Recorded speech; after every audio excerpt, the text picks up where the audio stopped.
entreprise Jangine Samake construction ale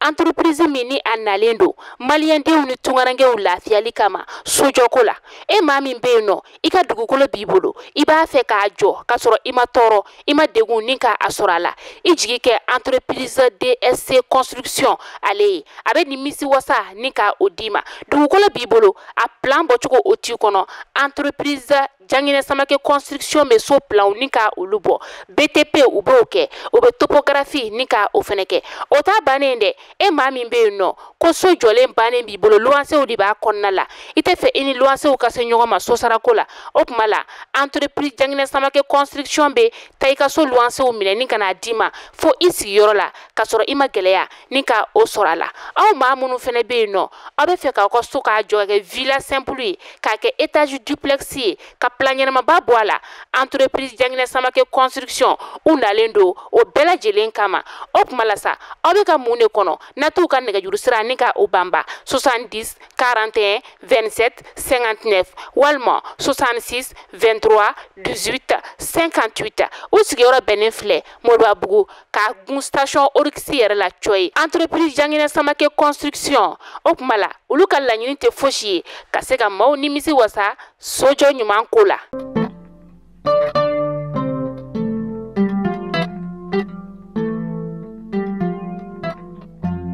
Biye sibiri ye mɛ kalo tile 25 san 2024 aw bisimila Mali kunnafoni jabarani sanfɛ bamanankan kunnafoni kɛnɛ kan.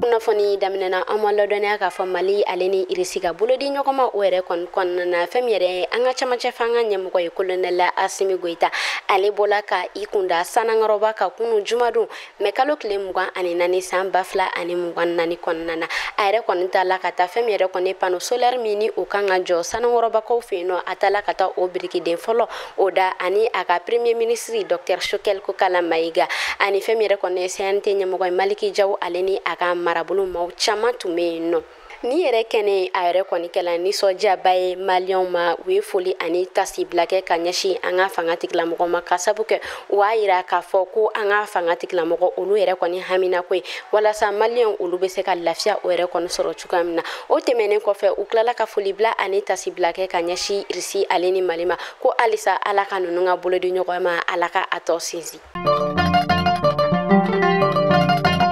Halisa an bɛ to Irisi ale ni Mali ka bolodi ɲɔgɔnmaw kunnafoniyaw kɔnɔna na a yirala k'a fɔ alamisadon mɛ kalo tile 23 san 2024 kɔnɔna na an ka camancɛ fanga ɲɛmɔgɔ colonel Asimi Goita ale ye audience kɛ ni Irisi directeur belebele min ni ale bɛ wele ko Novawine M Grigori Nazarov o yɛrɛ kɔni ye audience kɛ ni fɛn min yɛrɛ kɔni kɔnɔna ye o de ye panneau solaire min ni ale kan ka taa sigi Sanankɔrɔba ale marabolo kɔnɔna na. État-major général des armées ale bɔla ka kunnafoniya di kabi mɛ kalo tile 21 fɔ ka taa se mɛ kalo tile 23 ma kunnafoniya minnu kɔnɔna na ni a y'a yira k'a fɔ fɛn min yɛrɛ kɔni ye an ka kɛlɛkɛcɛw ye olu ka patrouille dɔ o yɛrɛ kɔni kɛnɛ kan siraw ma ka masurunya ɲɔnɔkaw olu baara la a yirala k'a fɔ u ka patrouille kɔni kɔnɔna na u yɛrɛ kɔni tala bɔ banbagaci jɛkulu dɔ o yɛrɛ kɔni kan min yɛrɛ kɔni kɛla sababu ye ka to o kariɲɔgɔnya o yɛrɛ kɔni kɔnɔna na u ye banbagaci caman kɔ o yɛrɛ kɔni bɔnɛ ani na fɛn min yɛrɛ kɔni ye pick-up kelen ko u yɛrɛ kɔni sera ka o sɔrɔ ani moto den 3 u tilala tuguni k'a yira k'a fɔ ko u ye mitrailleur kelen o yɛrɛ kɔni sɔrɔ ani fɛn min yɛrɛ kɔni ye boîte chargeur ko u y'o den 3 sɔrɔ kari ɲɔgɔnna in o yɛrɛ kɔni kɔnɔna na u y'a yira k'a fɔ ko banbagaci ninnu ko olu yɛrɛ kɔni bolola fɛn caman tiɲɛna. État-major général des armées ale yɛrɛ kɔni y'a yira k'a fɔ fɛn min yɛrɛ kɔni maliyɛnw ye ko bɛɛ lajɛlen k'i hakili sigi a y'a yira k'a fɔ kɛlɛkɛcɛw olu yɛrɛ kɔni bɛ wuli ka jɔ kɛ walasa banbagaci fɛn fɛn bɛ Mali fan 14 bɛɛ lajɛlen kɔnɔna na ka olu bɛɛ lajɛlen si latunu walasa lakana ani basigi o bɛ se ka sabati ba Mali ba ale kɔnɔna na.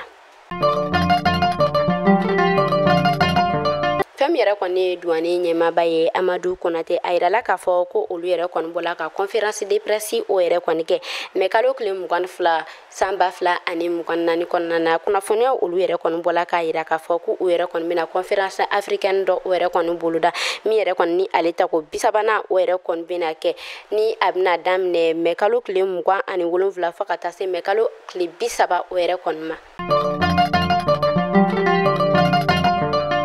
wagati damadɔ in na an ka Bamakɔ Sudanɲare kɛrɛnkɛrɛnnenya la sugu kɔnɔnaw olu yɛrɛ kɔnɔna fɛn min yɛrɛ kɔni nasɔnɔ ale ni feerekɛlaw olu yɛrɛ kɔni kamana gannen don kosɛbɛ ka sabu kɛ u y'a yira k'a fɔ nin wagati damadɔ in na fɛn min yɛrɛ kɔni ye kɛmɛ ganani ko maaw olu bɛ k'u ban o la kosɛbɛ olu yɛrɛ kɔni bɛ ka ɲininkali o yɛrɛ kɔni kɛ ka kɛrɛnkɛrɛnnenya la ka ɲɛsin fanga tigilamɔgɔ ma n'a sɔrɔ kɛmɛ ganani ale yɛrɛ kɔni si la bɛ ka latunu de ka sabu kɛ maa caman olu kɔni tɛ ka sɔn k'a minɛ. An bɛ taa an ka jamana kɔrɔyan fanfɛ kɛrɛnkɛrɛnnenya la Kidalikaw olu fɛ yen nɔ nin wagati damadɔ na olu yɛrɛ kɔni y'a yira k'a fɔ ko lakana o yɛrɛ kɔni basabatilen don kosɛbɛ olu ka marabolo kɔnɔna na u yɛrɛ kɔni kunnafoniya ko o yɛrɛ kɔni lase u ka marabolo ma ko bɛɛ lajɛlen k'i hakili se ka sabu kɛ fɛn min yɛrɛ kɔni banbagaciw olu yɛrɛ kɔni kun dogoyɔrɔ ye ko o yɛrɛ kɔni caman lakodɔnlen don. An bɛ taa Asɔngokaw olu yɛrɛ kɔni y'a yira k'a fɔ ko fɛn min yɛrɛ kɔni ye essence sɔngɔ ko o yɛrɛ kɔni bɛ ka gɛlɛya olu fɛ yen kosɛbɛ ko o litiri min kun bɛ taa 160 la ko o yɛrɛ kɔni tɛmɛn'o bɛɛ la ko fɔ sisan ko a yɛrɛ kɔni yɛlɛla fo ka taa se 260 ɲɔgɔn kɔma dugudenw olu yɛrɛ kɔni y'a yira k'a fɔ ko olu yɛrɛ kɔni ye nin yɛrɛ kɔni kunba kɛ lakanabaliya o yɛrɛ kɔni ko k'a sabu kɛ bolimafɛnw ko o yɛrɛ kɔni doli bɛ ka gɛlɛya kosɛbɛ olu ka marabolo kɔnɔna na fɛn min yɛrɛ kɔni ye essence feerelaw olu yɛrɛ kɔni kamana gannen don ka sabu kɛ olu y'a yira k'a fɔ ko olu yɛrɛ kɔni dayirimɛ bɛ nin baara kofɔta in na ko nka ko essence sɔngɔ ko o yɛrɛ kɔni bɛ ka yɛlɛ kosɛbɛ ko o yɛrɛ kɔni t'a dɔn ko u bɛna kɛ cogoya min na u kɔni bɛ ka wele ko u bila fanga tigilamɔgɔ ma walasa fɛɛrɛ joona u bɛ se ka sɔrɔ nin na.